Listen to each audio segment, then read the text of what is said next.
Bonjour, bonsoir, peuple de Dieu, c'est votre frère Nathan Loya. J'aimerais nous parler d'une pensée que Dieu a déposée dans mon cœur, où je vais intituler la prière.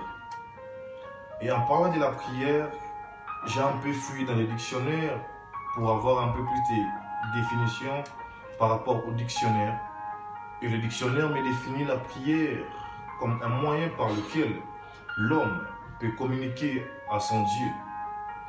Mais quand je lis dans la Bible me démontre que la prière ne se limite pas seulement par un moyen par lequel l'homme peut communiquer à son Dieu. Mais la prière, c'est une arme défensive ou offensive que Dieu donne à l'homme pour accéder dans le monde spirituel. La prière, c'est une force que Dieu dépose à l'homme pour relever certains défis de sa vie. Il y a un adage qui dit la personne qui est capable de prier est capable de tout. En fait, lorsque tu as la force de prier, tu peux arriver dans des stades où l'homme ne peut pas imaginer. Je connais une personne qui dit les choses que mes mains ne peuvent pas me donner, mes genoux peuvent me les donner. Les choses que je ne peux pas avoir par mes propres efforts, par ma connaissance ou ma sagesse, mais la prière a la capacité de me les donner. C'est pourquoi j'aimerais exhorter une personne ce soir en lui disant, là où tu te sens faible, tu te sens incapable, tu as une arme que Dieu a mise à ta disposition, ça s'appelle la prière. La Bible me parle d'une histoire où tous on connaît, l'histoire du roi Osias. Et la Bible dit, c'est dans le livre de Ésaïe chapitre 38, la Bible dit que le prophète Ésaïe a été envoyé chez le roi pour lui dire ce que Dieu avait prévu. Dieu a prévu la mort pour le roi.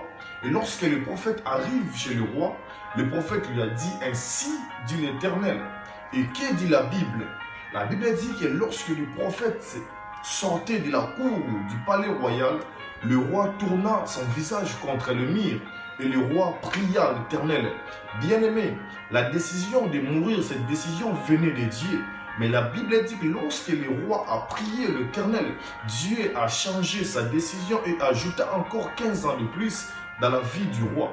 J'aimerais dire à une personne, si la prière d'un homme peut changer la décision de Dieu, à combien plus forte raison que les décisions où le monde à ténèbres a pris sur toi, bien-aimé, les gens ont peut-être parlé à mal sur toi. J'aimerais te dire une chose, cette parole n'est pas plus forte que la prière que tu peux faire monter à Dieu pour changer leur parole.